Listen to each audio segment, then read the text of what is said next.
পরপর দুদিন দুটো দুরকম শ্রোতা। গতকাল একরকম শ্রোতা ছিল, আজকে অন্যরকম শ্রোতা ছিল। আমাদের গান বাজনাটাও সেরকম হয়েছে, একদম ডিফারেন্ট জনারের গান বাজনা আমরা করেছি এবং শ্রোতা অসম্ভব ভালো, যার জন্য এই গানগুলো গাইতে পেরেছি, নাহলে তো কখনোই পারতাম না। তো থ্যাংক ইউ সো মাচ। এর জন্য আমি সুমিত বাবুকে অনেক ধন্যবাদ জানাবো।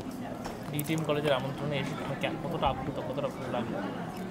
এই যে বললাম, খুব ভালো লেগেছে। তার কারণ হচ্ছে এত সুন্দর সুন্দর গান গাইতে পেরেছি, যেটা ইউজুয়ালি আমরা ওপেন স্টেজে গাইতে পারি না। এত হলে এত সুন্দর মানুষ সবাই এনজয় করেছেন, আমি যা শুনিয়েছি এবং চেষ্টাও করেছি যতটা সম্ভব অনুরোধ রাখার আর কি। ডুয়ার্সে তো আসলেন দুদিন ধরে, তো ডুয়ার্সটাকে ঘুরলেন?